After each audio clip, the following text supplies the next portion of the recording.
हरियाणा की हर अपडेट के लिए बेल आइकन दबाएं और सब्सक्राइब करें STV हरियाणा न्यूज। भाग्य से और बेटी सौभाग्य से मिलती है। कुदरत की नियामत बेटियां जिस घर परिवार में होती हैं उस पर परवरदिगार की रहमत बरसती है।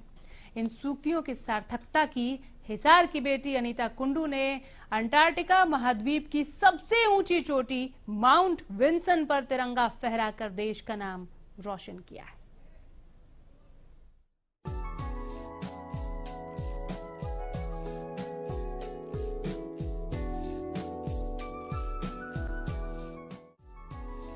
हिसार के फरीदपुर गांव की बेटी अनीता कुंडू को तेनजिंग नॉर्गे नेशनल अवार्ड से सम्मानित किया जाएगा।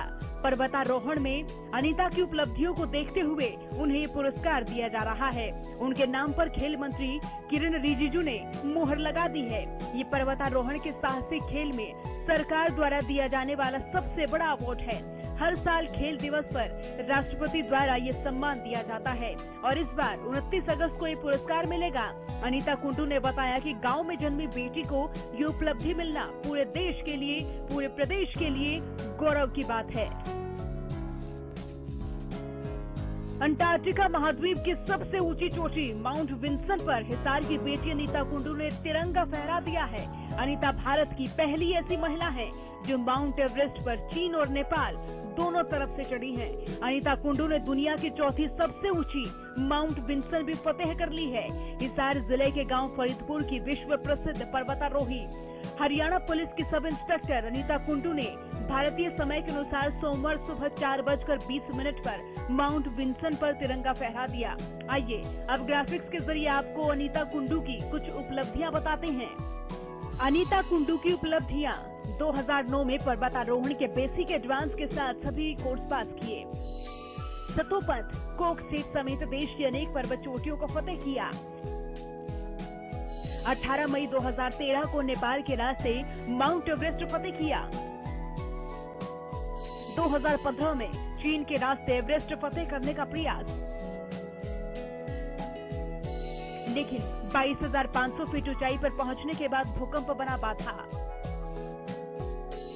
2017 में 60 दिन के लंबे संघर्ष के बाद एवरेस्ट पर तिरंगा लहराया। अनीता चीन और नेपाल दोनों ओर से माउंट एवरेस्ट फतेह करने वाली देश की इकलौती पर्वतारोही बन गई।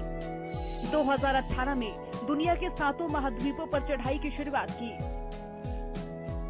बर्फीले तूफान के कारण उत्तरी अमेरिका की देनाली शिखर से 100 मीटर दूर रह गई। 27 सितंबर 2019 को माउंट एवरेस्ट के बराबर की ऊंचाई की चोटी माउंट मनासलू को भी फतेह कर लिया। सीएम मनोहर लाल ने ट्वीट कर अनीता कुंडू को एडवेंचर का सबसे बड़ा award Tenzing Norgay national award मिलने पर बधाई दी। सीएम ने लिखा कि आपने अपनी हिम्मत और जज्बे से अनेक बाधाओं को पार कर ऊंची ऊंची चोटियां फतेह कर देश प्रदेश वासियों को सदैव गौरवान्वित किया है। भविष्य के लिए शुभकामनाएं।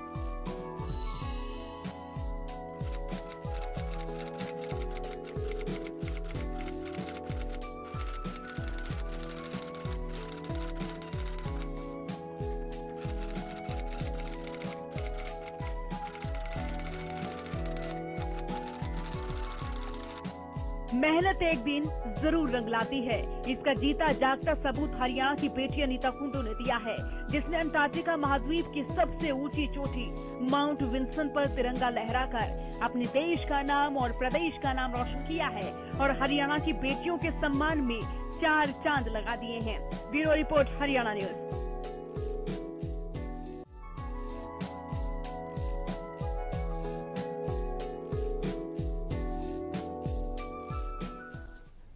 और देश के सम्मान में 4 चांद लगाने का गौरव जिन्हें नसीब हुआ वो अनीता कुंडू इस वक्त हरियाणा न्यूज के साथ सीधे जुड़ी हैं।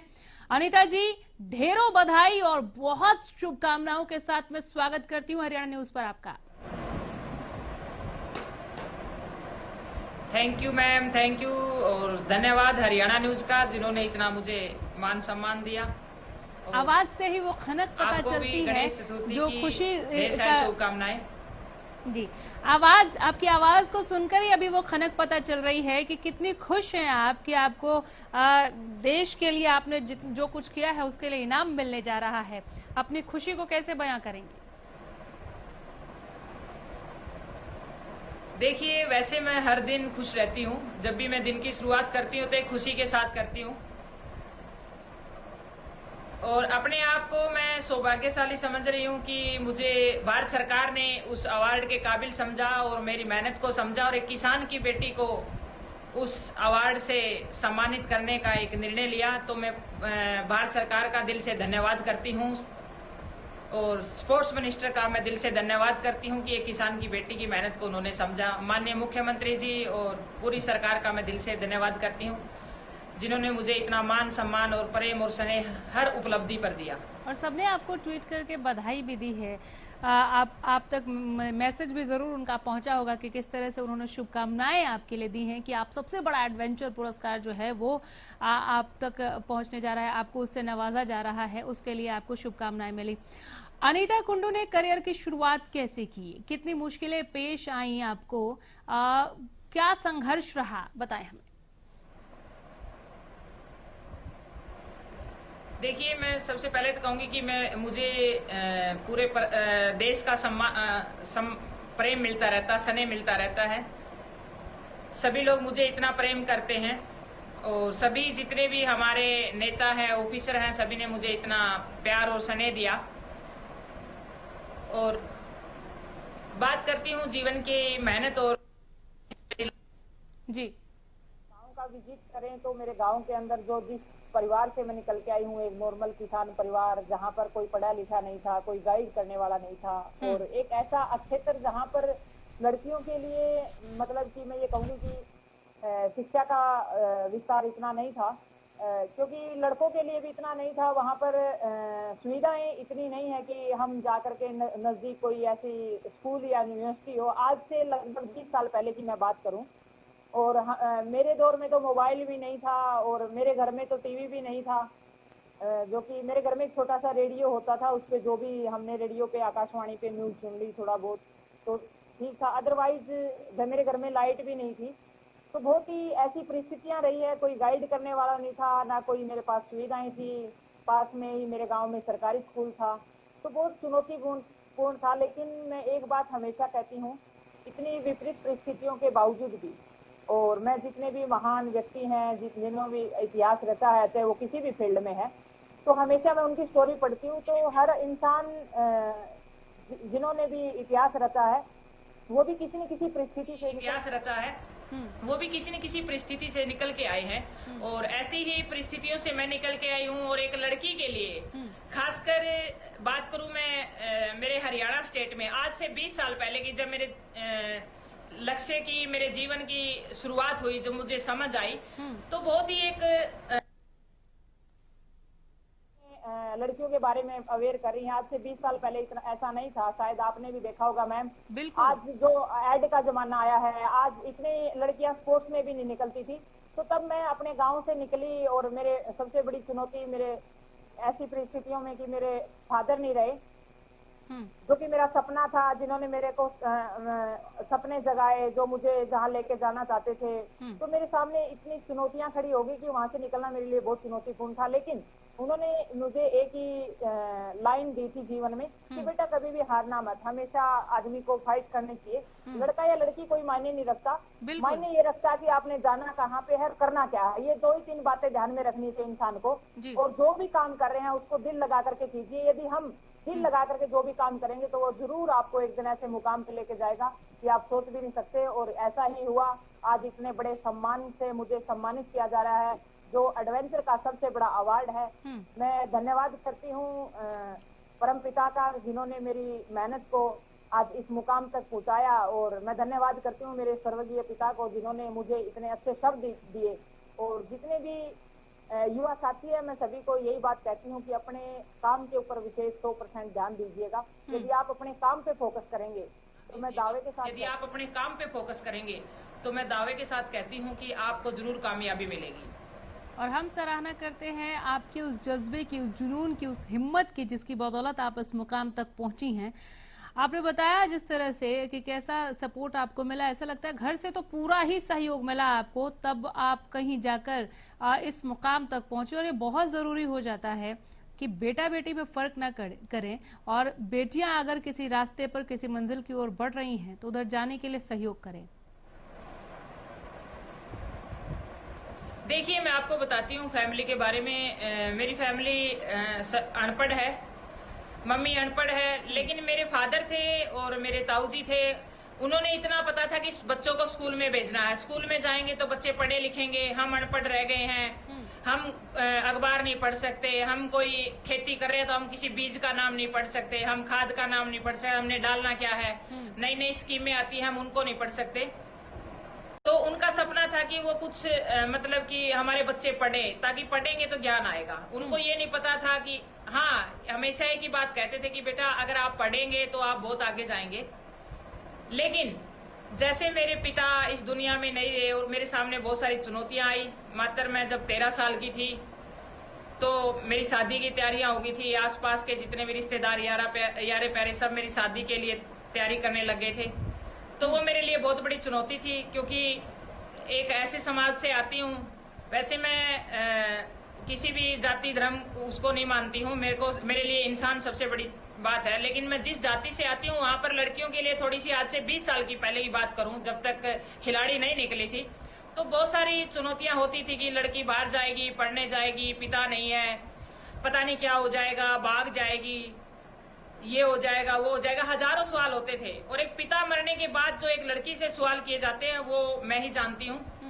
लेकिन मैंने उन सवालों को अपने उन मोटिवेशन की लाइनें बनाया। जो जिसने भी मेरे यारे प्यारे जो भी रिश्तेदार थे जिन्हें जो सवाल किए, उनको मैंने अपने जीवन का एक टारगेट बनाया।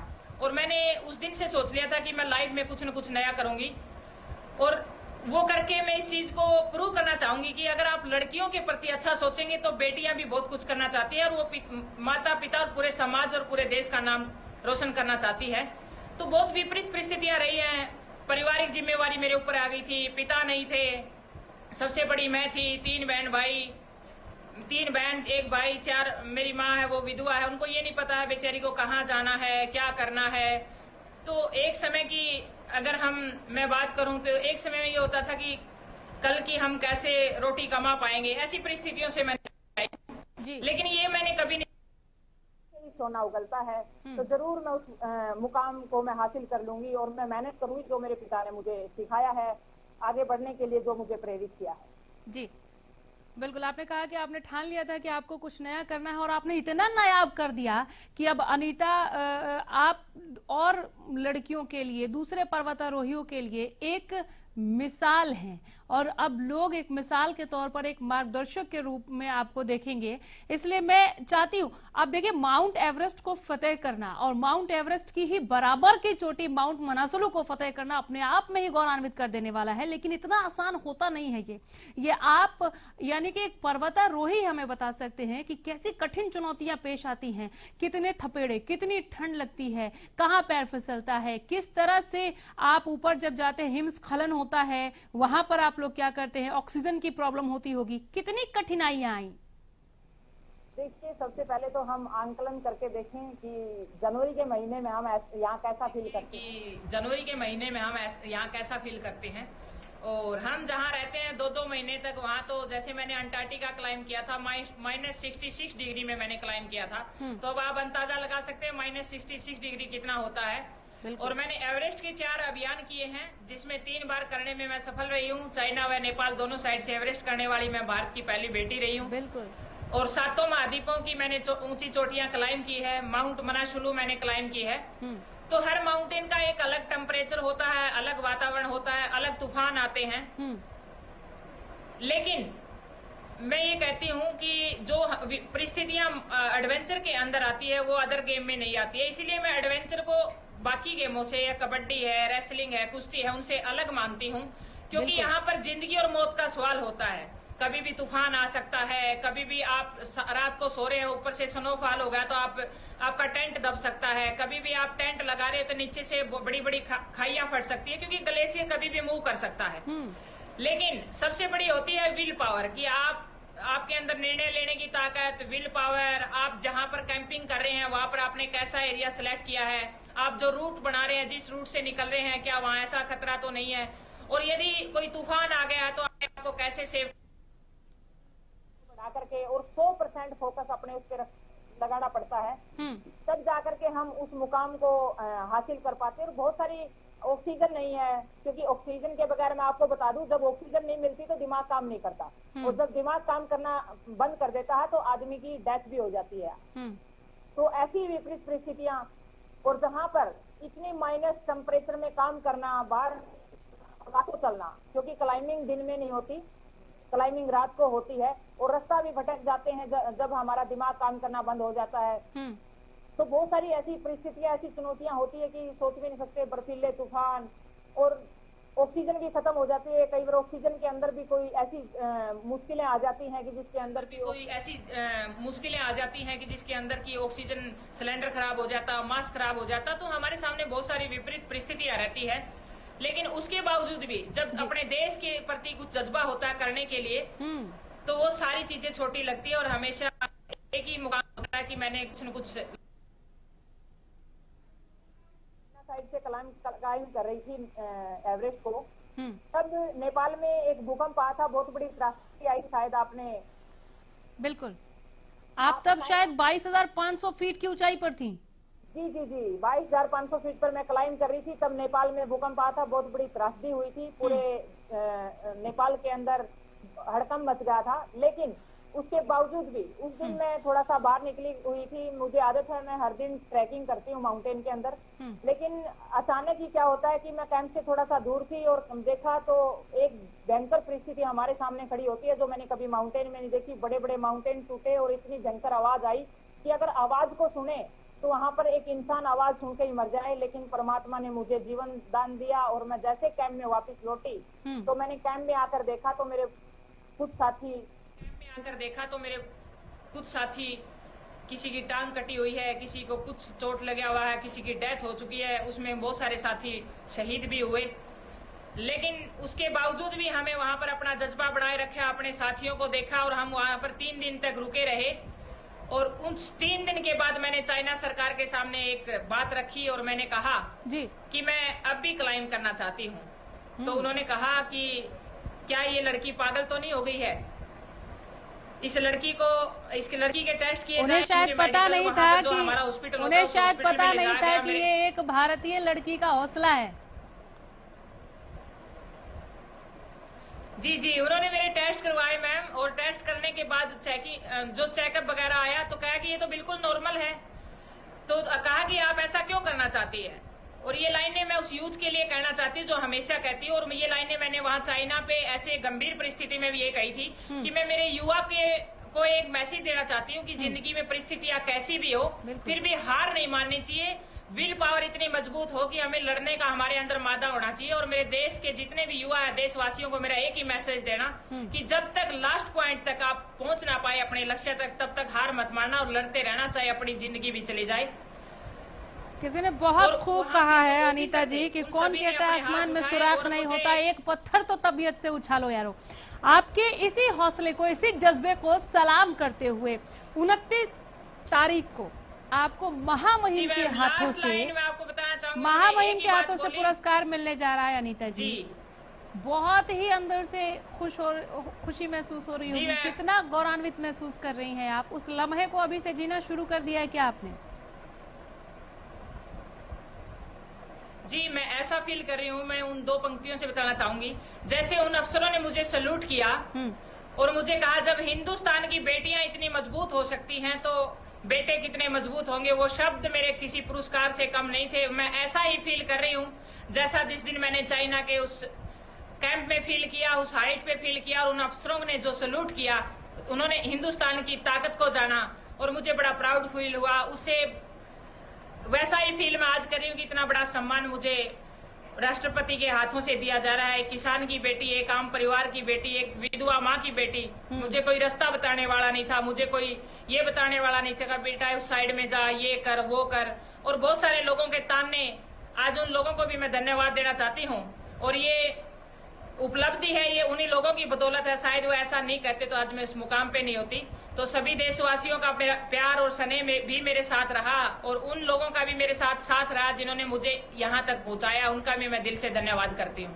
सभी दिल से पूरा देश आज आपको धन्यवाद कर रहा है कि आपने भारत का नाम इतनी ऊंचाइयों पर ले जाकर, आपने सातों महाद्वीप के ऊंची ऊंची चोटियों पर ले जाकर भारत का नाम पहुंचाया है, तिरंगा लहराया है। देशवासी आज आपका धन्यवाद करते हैं और इसीलिए आपको इस पुरस्कार से नवाजा जा रहा है। अनीता कुंडू, जब अनीता कुंडू ने अपने सफर की शुरुआत की, पर्वत की तरफ आपने देखा और वो पहला कदम बढ़ाया, तब सोचा था कि इस मुकाम तक पहुंचेंगी, महामहिम के हाथों ये अवार्ड, तब सोचा था? जी बिल्कुल मैम, मेरे को बिल्कुल क्लियर था और आज भी मुझे क्लियर है मुझे कहाँ जाना है। अभी तो मैं कहूंगी अभी तो मेरी उपलब्धियों की शुरुआत है और मेरे बहुत बड़े सपने हैं। मैं जब तक जीवित रहूंगी तब तक अपने देश को उपलब्धि देती रहूंगी और मेरा मकसद एक ही है कि उस घर के एक एक बच्चे तक पहुंचना, जहां पर जिस जगह से मैं निकल के आई हूं उस छोटे बहन भाई तक पहुंचना। तब तक मैं अपनी इसी ऊर्जा के साथ लड़ती रहूंगी और अपने देश को एक नई उपलब्धि देती रहूंगी। और ये सपना तभी से मेरी आंखों में था कि मैं कभी राष्ट्रपति माननीय प्रधानमंत्री के हाथों से आशीर्वाद लूंगी और मुझे वो सौभाग्य प्राप्त हुआ। मैं धन्यवाद करती हूँ पूरे देशवासियों का। ये मेरा अकेली की मेहनत नहीं है, ये पूरे देशवासियों की मेहनत है। पूरे देशवासियों की मेहनत है। और आपने कहा कि अभी तो ये शुरुआत है, अभी बहुत कुछ करना बाकी है। मानो ऐसा कह रही हो आप कि अभी नापी है मुट्ठी भर जमीन, आगे सारा आसमान बाकी है। अनीता, आप लगातार यूथ को मैसेज दे रही हैं। जो लोग पर्वतारोहण में जाना चाहते हैं, अपना करियर देख रहे हैं, इस तरह का एडवेंचर करना चाहते हैं, उन्हें कुछ सुझाव आप देंगे कि किस तरह की उनको प्रैक्टिस करनी चाहिए?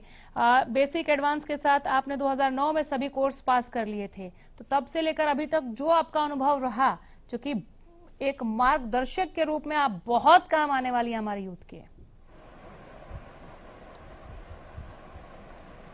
देखिए मैम, मैं ये कहती हूँ कि जितने भी मेरे एडवेंचर के साथी हैं या जो भी युवा जाने चाहते हैं, एडवेंचर एक धैर्य का गेम है। एडवेंचर में यदि आप जल्दबाजी करेंगे तो वहां पर जिंदगी और मौत का सवाल है। बहुत सारे युवा मैं देखती हूँ, पीछे भी हमारे हरियाणा के कुछ युवा गए थे जिन्होंने गलत तरीके से कामयाबी हासिल करने की कोशिश की। और मैं देखती हूँ बहुत सारे यूथ न्यूज़पेपर भी पढ़ती हूँ, एक ही एडवेंचर ही नहीं है, बहुत हर फील्ड में युवा ये सोचता है कि मैं जल्दी से कामयाबी हासिल करूं। लेकिन एडवेंचर एक ऐसा गेम है जिसके अंदर आपको धैर्य से आगे बढ़ना होगा, क्योंकि यहाँ पर जिंदगी और मौत का सवाल है। आप सीखते हुए स्टेप टू स्टेप आगे बढ़िए, ना कि आप जल्दबाजी में। लगभग युवा ये सोचता कि मैं जल्दी से एवरेस्ट करूं। एवरेस्ट एकदम एवरेस्ट की तरफ मत भागिए। हिंदुस्तान के बहुत सारे माउंटेन है, उनको क्लाइंब कीजिए, टेक्निकल माउंटेन। पहले क्लाइंबिंग को सीखिए, क्योंकि मैं देखती हूँ युवा चले जाते हैं वहां पर, लेकिन आपने याद होगा सन 2019 में एवरेस्ट की बहुत खबरें चली थी, जाम लग गया था। ये जाम उन्हीं युवाओं की वजह से, उन्हीं लोगों की वजह से लगा था जिन्होंने नॉलेज ही नहीं है माउंटेन क्लाइंबिंग की। और वो लोग वहां पर जा करके अपना धैर्य खत्म खो करके, और वहां पर उन्होंने ऐसी बाधा पैदा कर दी कि जो अनट्रेंड क्लाइंबर थे उन ट्रेंड क्लाइंबरों के लिए भी बाधा बन गई और वो बहुत बड़ी न्यूज बनी थी। तो मैं ये कहूंगी कि आप इसको एकदम से इतनी जल्दबाजी में मत कीजिएगा, इसको सीखिएगा। मैंने हिंदुस्तान के बहुत सारे माउंटेन क्लाइंब किए, उसके बाद मैंने 2009 से शुरू किया और मैंने 2013 में एवरेस्ट किया। 4 साल तक मैंने प्रैक्टिस की, टेक्निकल पॉइंट सीखे, तब जाके मैंने 2013 में एवरेस्ट का अभियान किया। हमारे युवा क्या करते हैं, बेसिक एडवांस करते हैं और तुरंत से फिर एवरेस्ट पे चले जाते हैं। बेसिक एडवांस से एवरेस्ट क्लाइंब, ठीक है, कोई लक्ष्य आपका सबमिट हो गया, लेकिन आप क्लाइंबर नहीं बने हैं। क्लाइंबर बनने के लिए आपने अलग अलग माउंटेन क्लाइंब करने पड़ेंगे, तभी जाकर के आप टेक्निकल क्लाइंबिंग सीख पाएंगे। मैंने हिंदुस्तान के बहुत सारे माउंटेन क्लाइंब किए हैं, मैंने वर्ल्ड की 7 समिट क्लाइंब की, 7 महाद्वीपों की पीक, और मैंने माउंट मनासुल भी क्लाइंब की है, नेपाल की आइसलैंड पीक, और भी माउंटेन क्लाइंब किए हैं। तो हर माउंटेन में एक अलग नॉलेज हुई है। मैंने एवरेस्ट के 4 अभियान किए हैं, चारों अभियानों में मुझे सीखने का मौका मिला है। एज ए लीडर भी मैं 2019 में रही हूँ। मेरी 14 बंदों की टीम थी जिसमें मैंने टीम को कामयाब किया। तो ये चीज सीखी, तभी एज ए लीडर जाने का मुझे अवसर मिला। नहीं तो यही करना बहुत मुश्किल यूथ है। को आपसे मिले, कि जब तक आप सीखें, आपके पास से यूथ तक ये मैसेज पहुंचे, ये भी बहुत जरूरी है। ये जो रोल मॉडल हमारे बनते हैं, जैसे अनीता कुंडू आज एक रोल मॉडल है पर्वतारोहण के क्षेत्र में। आपने जितना संघर्ष किया, आज भी कर रही हैं और अभी भी आपको ये नाकाफी लग रहा है, ये सीखना होगा। उन यूथ को, उन लोगों को, उन युवाओं को जो देख रहे हैं पर्वतारोहण में अपने आप को आगे बढ़ते हुए। बहरहाल इस अवार्ड के लिए, सबसे बड़े एडवेंचर अवार्ड के लिए आपको बहुत सारी बधाई और आपके उज्जवल भविष्य के लिए शुभकामनाएं। यही हमारी कामना है। बहुत शुक्रिया हमारे साथ जुड़ने के लिए अनीता कुंडू, बहुत बधाई। अनीता कुंडू की तरह ही हमारे साथ एक और पर्वतारोही जुड़ेंगे जिन्हें राष्ट्रपति के हाथों पुरस्कार से नवाजा जाएगा। इनका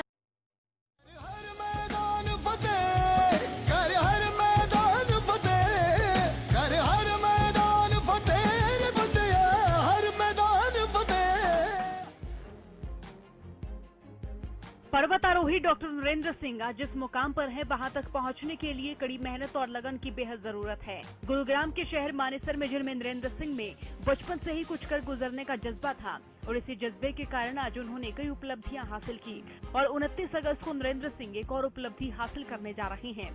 राष्ट्रीय खेल दिवस के मौके पर राष्ट्रपति रामनाथ कोविंद पर्वतारोही डॉक्टर नरेंद्र सिंह को तेनजिंग नोर्गे नेशनल अवार्ड से सम्मानित करेंगे। डॉक्टर नरेंद्र सिंह का चयन तेनजिंग नोर्गे नेशनल अवार्ड के लिए किया गया है। आपको बता दें कि पर्वतारोहण में इनकी उपलब्धियों को देखते हुए चयन समिति ने इनके नामों का चयन किया था। खेल मंत्री किरण रिजिजू ने डॉक्टर नरेंद्र सिंह के नाम पर सहमति दे दी है। राष्ट्रपति ये सम्मान डॉक्टर नरेंद्र सिंह को 29 अगस्त को खेल दिवस के मौके पर देंगे। पुरस्कार पर्वतारोहण के साहसिक खेल में भारत सरकार की ओर से दिया जाने वाला सबसे बड़ा पुरस्कार है। डॉक्टर नरेंद्र सिंह ने 2012 में पर्वतारोहण के बेसिक, 2013 में एडवांस, 2015 में MOI के साथ कोर्स पास किए। 20 मई 2016 को नेपाल के रास्ते माउंट एवरेस्ट फतेह किया। इसके साथ ही 5 महाद्वीप की सबसे ऊंची चोटियों को फतेह किया। नरेंद्र सिंह को प्रदेश के सीएम मनोहर लाल ने तेनजिंग नोर्गे नेशनल अवार्ड के लिए चुने जाने के लिए शुभकामनाएं दी। सीएम ने कहा, सबसे कम उम्र का पर्वतारोही बनने का गौरव प्राप्त करने वाले, वर्ल्ड किंग के सम्मान से सम्मानित और 5 महाद्वीपों की पर्वत चोटियों पर तिरंगा फहराकर देश प्रदेश का मान बढ़ाने वाले पर्वतारोही डॉक्टर नरेंद्र यादव को एडवेंचर का सबसे बड़ा award Tenzing Norgay national award मिलने पर बधाई। नरेंद्र सिंह की उपलब्धियां: 20 मई 2016 को नेपाल के रास्ते माउंट एवरेस्ट फतेह किया। 5 महाद्वीप की सबसे ऊंची चोटियों को किया फतेह। नरेंद्र का नाम लिम्का बुक ऑफ रिकॉर्ड में है दर्ज। किलिमंजारो को सबसे जल्दी चढ़ने और सबसे जल्दी उतरने का रिकॉर्ड स्थापित। ऑस्ट्रेलिया की 10 सबसे ऊंची चोटियों को फतेह किया। दक्षिण अमेरिका की सबसे ऊंची चोटी एकंकांगुआ को फतेह किया। वर्ल्ड रिकॉर्ड संस्थाओं ने दिया वर्ल्ड किंग का सम्मान। डॉक्टर ऑफ मोटिवेशन की उपाधि से नवाजे जा चुके हैं नरेंद्र।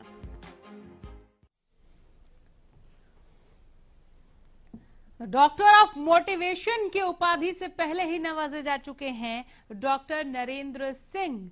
एक और पुरस्कार, एडवेंचर का सबसे बड़ा पुरस्कार उन्हें मिलने जा रहा है 29 अगस्त को। जरा देखिए इनकी उपलब्धियां। 20 मई 2016 को इन्होंने नेपाल के रास्ते माउंट एवरेस्ट फतेह किया। 5 महाद्वीप की सबसे ऊंची चोटियों को डॉक्टर नरेंद्र सिंह ने फतेह किया है। नरेंद्र का नाम Limca book of world record में दर्ज है। किलिमंजारो को सबसे जल्दी चढ़ने और उतरने का रिकॉर्ड भी इन्हीं के नाम स्थापित है। ऑस्ट्रेलिया की 10 सबसे ऊंची चोटियों को फतेह किया है डॉक्टर नरेंद्र सिंह ने।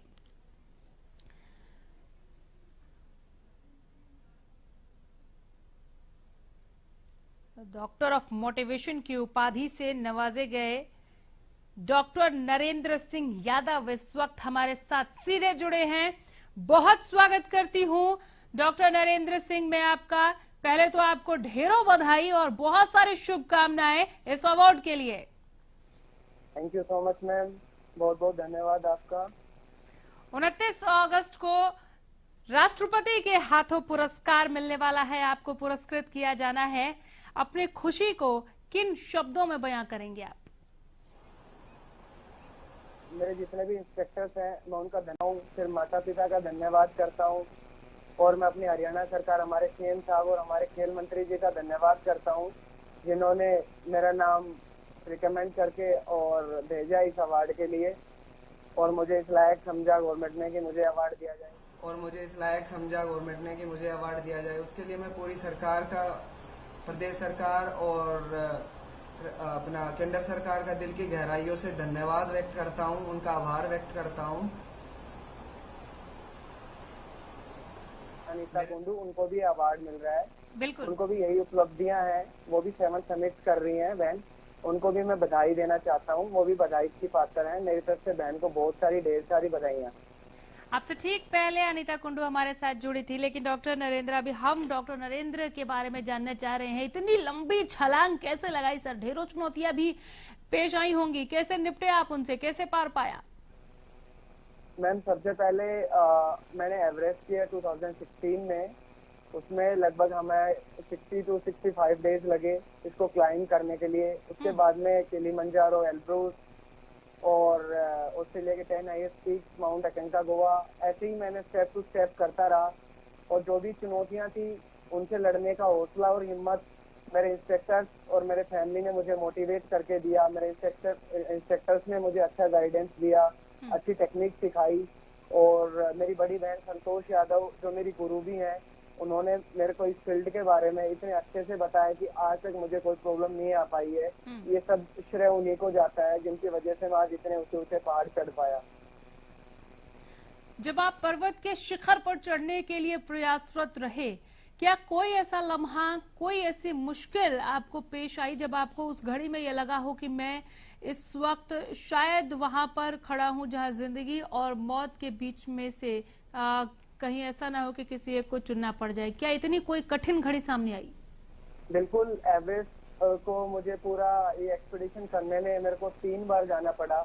2014 में एवलांच आ गया था, जिसकी वजह से हमारे 16 गाइड मारे गए। और 2015 के बारे में तो पूरे विश्व को पता है, जो नेपाल में अर्थक्वेक आया था, जिसकी वजह से हमारे पूरी टीम के लोगों को बहुत ज्यादा इंजर हुए थे और कुछ लोगों की डेथ भी हो गई थी। उस समय मुझे लगा था शायद मैं भी नहीं बच पाऊंगा, क्योंकि मेरे को भी एवलांच में उठा के साइड में फेंक दिया था। और लेकिन फिर भी ईश्वर की कृपा रही और सब कुछ अच्छा हुआ। और फाइनली 2016 में मुझे फिर से मौका दिया ईश्वर ने क्लाइंब करने के लिए। एक पर्वतारोही को और किस तरह की चुनौतियां सर जब वो शिखर तक पहुंचने की कोशिश करते हैं तो पेश आती हैं? हमने कई सारे चैनल्स पर कई दफा देखा भी है, कोशिश की है आप सबसे सीखने के लिए, लेकिन वो देखकर ही हम सहम जाते हैं।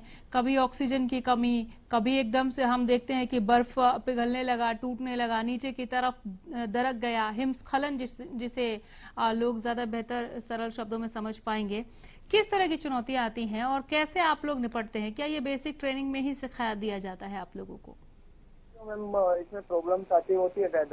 वेदर तब तक साथ नहीं देगा, आपसे कितनी भी प्रिपरेशन करके जाते हैं माउंटेन्स में, तब तक कुदरत साथ नहीं देती, आप माउंटेन क्लाइंब नहीं कर सकते। फर्स्ट ऑफ ऑल यही बात है।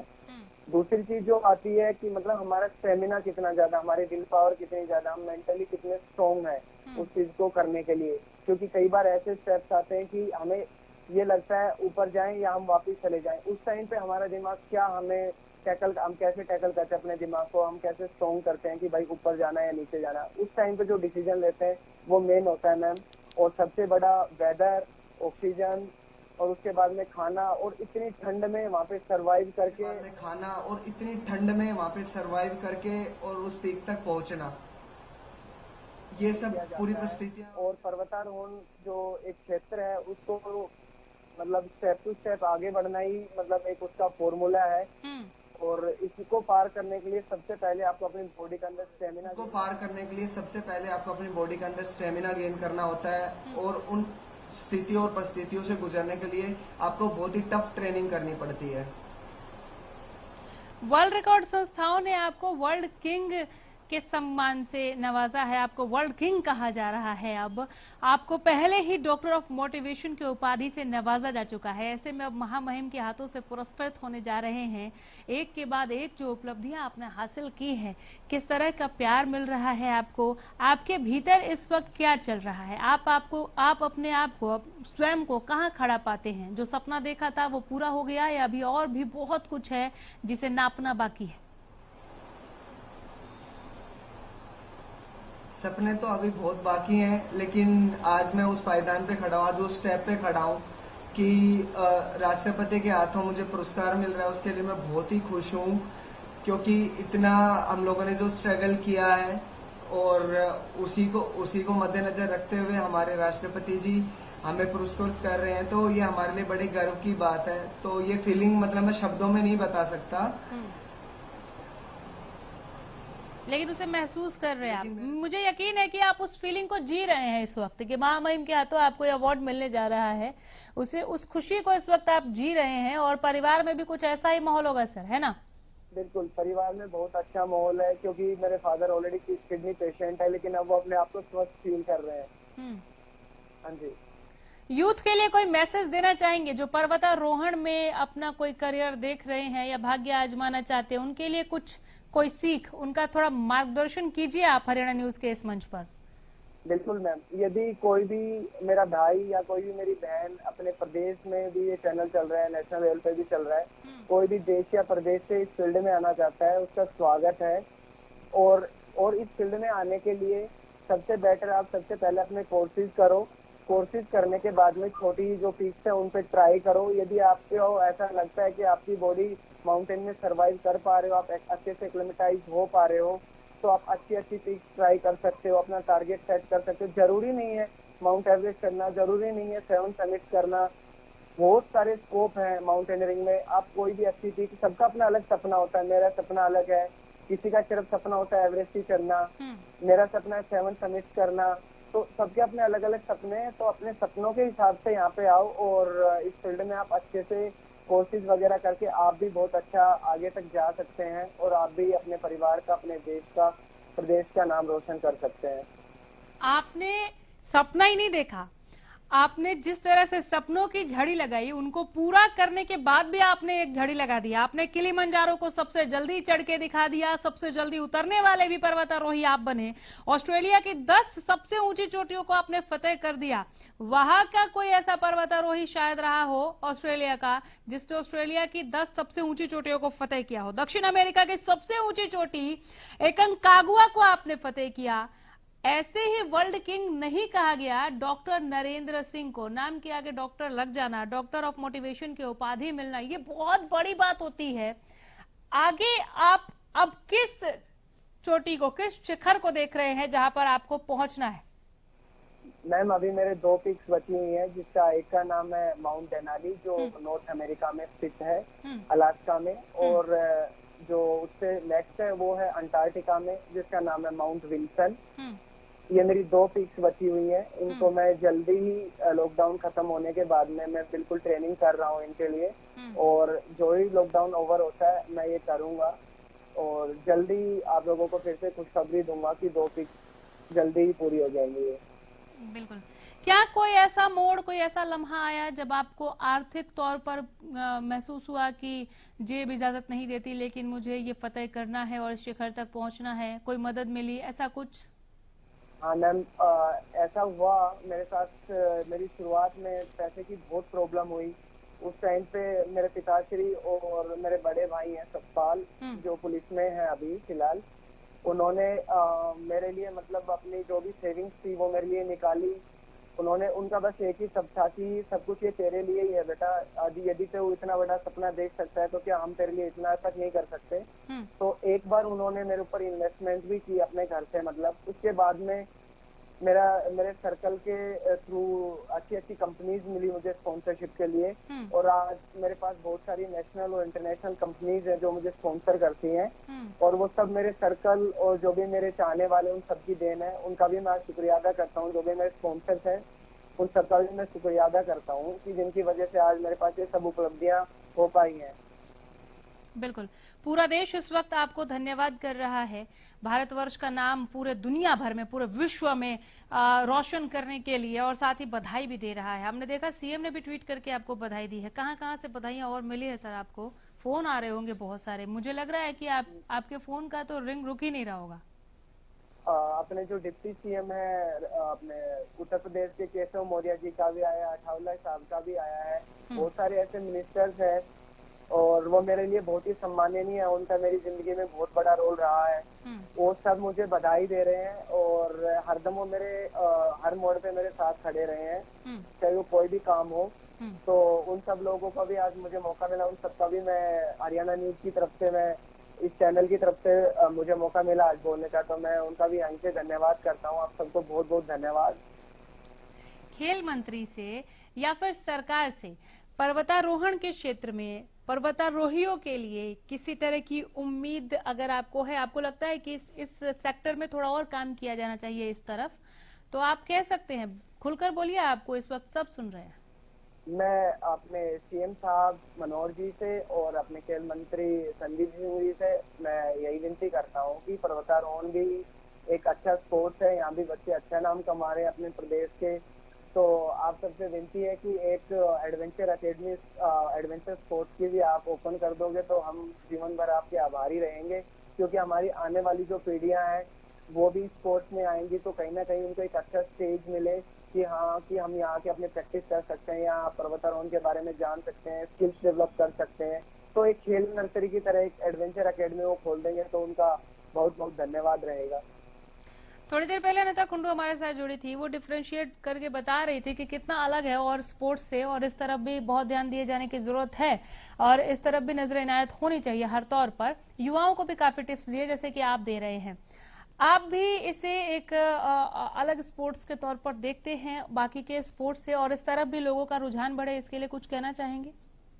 बिल्कुल, पर्वतारोहण देखो सब गेम से अलग है, ये सबको पता है, अच्छे से जानते हैं, क्योंकि हमारे गेम में सिर्फ एक ही होता है, जो जीतता है वो घर आ जाता है, जो हारता है वो वहीं रह जाता है। बाकी स्पोर्ट्स में ऐसा नहीं होता है।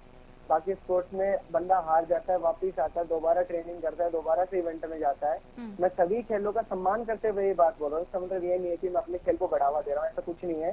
मैं सिर्फ बताना चाह रहा हूँ कि ये बहुत ही डेंजरस गेम है, और इस डेंजरस गेम को खेलने के लिए रियल में हमारे हरियाणा में प्रतिभाओं की कोई कमी नहीं है। बच्चे बढ़ चढ़ के हिस्सा लेना चाह रहे हैं, सिर्फ एक स्टेज की जरूरत है, एक अच्छे मार्गदर्शन की जरूरत है। हमारे हरियाणा के बच्चों ने पहले भी बहुत परचम लहराए हैं पर्वतारोहण के क्षेत्र में और आगे भी आएंगे, तो इनको एक अच्छा स्टेज मिल जाएगा तो बहुत ही बढ़िया रहेगा।